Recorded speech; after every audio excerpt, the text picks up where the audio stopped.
There's a terrifying idea hidden beneath human civilization. An idea most people reject instantly because it feels impossible. Impossible that ordinary people, intelligent people, loving people, could willingly surrender their identity to another human being. And yet, throughout history, millions have done exactly that. Not because they were stupid, not because they were weak, but because the human mind, under the right conditions, can be carefully rewritten. Slowly, quietly, almost invisibly. And the people who understand this process best are cult leaders. Tonight, we explore the dark psychology behind the people who learned how to control belief itself. Cult leaders occupy a strange place in human psychology.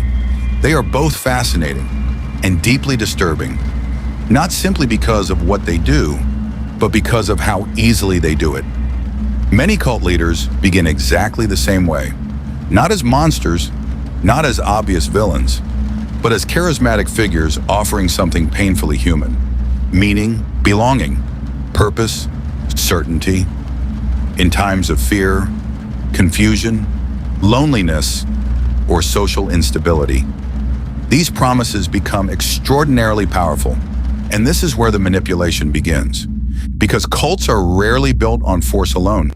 They are built on emotional dependency, on identity reconstruction, on psychological conditioning. The most dangerous cult leaders do not control people through chains. They control them through perception, through emotion, through carefully engineered reality. And perhaps the most uncomfortable truth of all is that almost anyone can become vulnerable to this process, including you. There is no single personality type that creates a cult leader, but psychologists have identified patterns that appear again and again: extreme narcissism, grandiosity, manipulative intelligence, lack of empathy, and an obsessive need for admiration and control. Many cult leaders believe they are uniquely important. Some see themselves as prophets, some as revolutionaries, some as saviors. Others simply crave power so deeply that reality itself becomes secondary. What makes them dangerous is not merely confidence, it is certainty. Absolute certainty. Humans are naturally drawn towards certainty, especially during uncertain times. A person who speaks without hesitation, who appears calm while others panic, can quickly become magnetic. This psychological effect becomes even stronger in isolated or emotionally vulnerable individuals. And cult leaders understand this instinctively. They study people, their fears, their loneliness, their insecurities. Then they transform those weaknesses into loyalty, often slowly enough that the victim never notices. Most cults do not begin with abuse.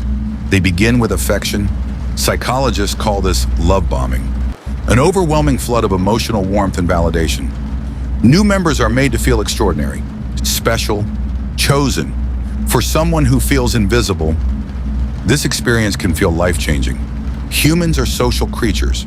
We are biologically wired to seek belonging, and cult leaders exploit this ancient psychological need with terrifying precision.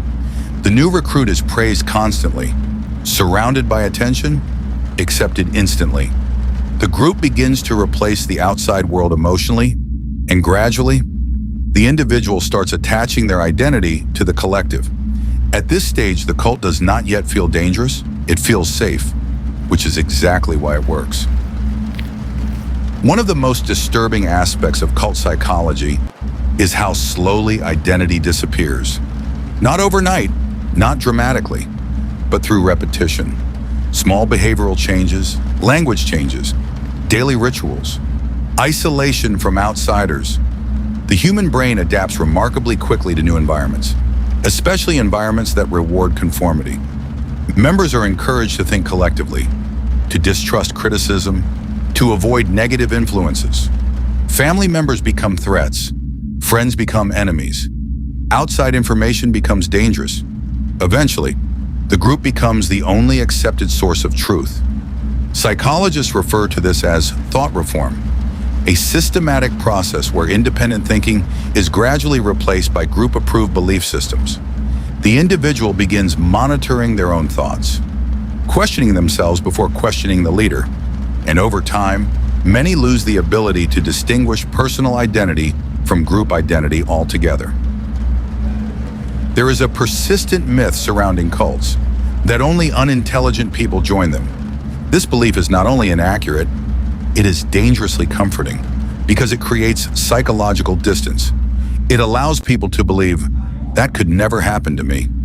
But cult recruitment rarely targets stupidity.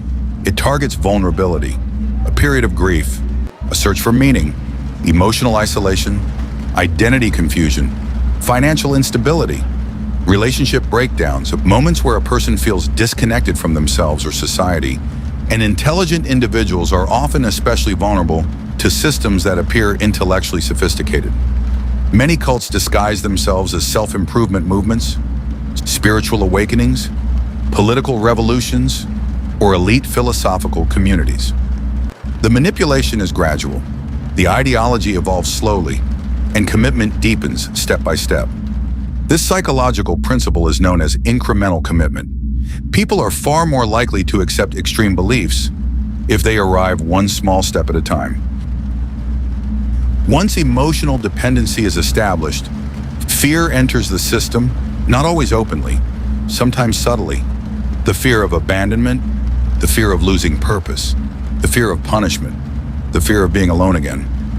Many cult leaders create an outside enemy: society, governments, the media, non-believers, former members.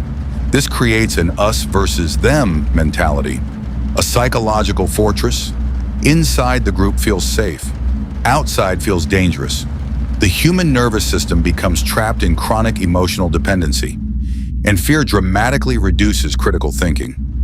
Under stress, humans seek authority. This is one reason authoritarian figures often rise during periods of instability. People become psychologically exhausted, and exhausted people are easier to control. Few cult leaders embody psychological manipulation more disturbingly than Charles Manson. Manson did not appear powerful in the traditional sense. He was physically unimpressive, erratic, often incoherent, and yet, he convinced followers to kill for him, not through direct force, but through psychological dependency. He targeted emotionally vulnerable young people searching for identity and belonging during the chaos of the late 1960s. Many members described him as deeply attentive in the beginning. He listened carefully, made them feel understood, then slowly dismantled their sense of individuality. Sleep deprivation, drug use, constant ideological reinforcement, isolation, fear, and emotional manipulation transformed the group into something psychologically detached from ordinary morality. The most disturbing part is how ordinary many of the followers once seemed. Jim Jones began as a charismatic preacher, preaching equality and social justice. Many followers genuinely believed they were building a better world. And this reveals another uncomfortable truth about cults. People rarely join something they believe is evil. They join something they believe is meaningful. Jones created deep emotional loyalty before escalating control. Over time, paranoia consumed him. The group became increasingly isolated. Information was controlled. Punishments intensified. Fear deepened. And eventually, more than 900 people died in Jonestown, one of the largest mass deaths connected to a cult in modern history. The tragedy was not caused by one moment of insanity. It was built slowly, through years of psychological conditioning. Human beings are profoundly influenced by groups, far more than most people realize. Psychological experiments throughout history have repeatedly demonstrated this. People will ignore their own senses to conform with a group. Obey authority figures even when uncomfortable. Participate in harmful behavior when social pressure becomes strong enough. This does not mean humans are naturally evil. It means humans are deeply social, and social belonging can override personal morality under certain conditions. Cult leaders exploit this vulnerability masterfully. The group reinforces belief constantly. Doubt becomes dangerous. Conformity becomes survival. And eventually, members begin policing each other. At that point, The leader no longer needs to control everyone directly. The system controls itself. Many cult leaders eventually develop what psychologists informally describe as a God complex, a belief in their own exceptionalism so extreme that ordinary rules no longer apply to them. Some begin believing they are spiritually chosen.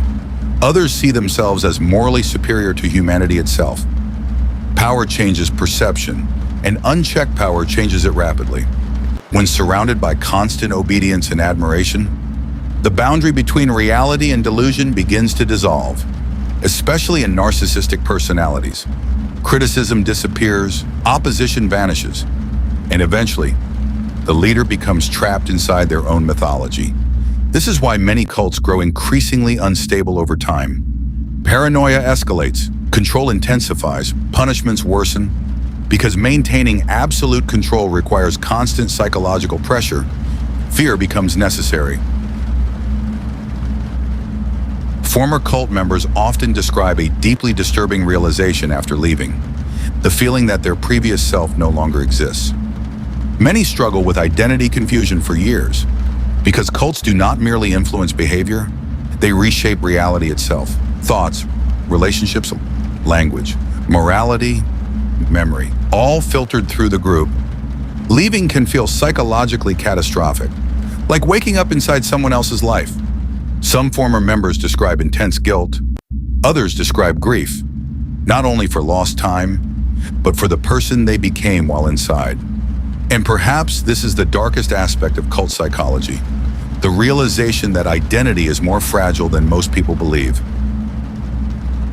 It is comforting to imagine cults as distant anomalies, strange groups led by obviously dangerous people, but the psychology beneath them exists everywhere, in politics, in extremist movements, in online communities, in corporations, in relationships. Anywhere identity becomes dependent on obedience, the foundations begin to appear. Humans desperately want meaning, connection, certainty, and when society becomes fragmented, those needs intensify. This is what makes cult leaders so dangerous. Not supernatural intelligence, not mind control, but an understanding of human loneliness. And perhaps the most unsettling truth is that under the right conditions, almost anyone can become vulnerable. Not because humans are weak, but because humans are human. History remembers cult leaders as monsters, but monsters alone cannot build cults. Cults are built from ordinary human emotions: fear, hope, loneliness, belonging, the desire to matter. And somewhere beneath every cult story is a warning, not only about dangerous leaders, but about the fragile architecture of the human mind itself. Because the line between independent thought and psychological surrender is often far thinner than we would ever like to believe. And sometimes the most dangerous prisons are the ones people willingly walk into.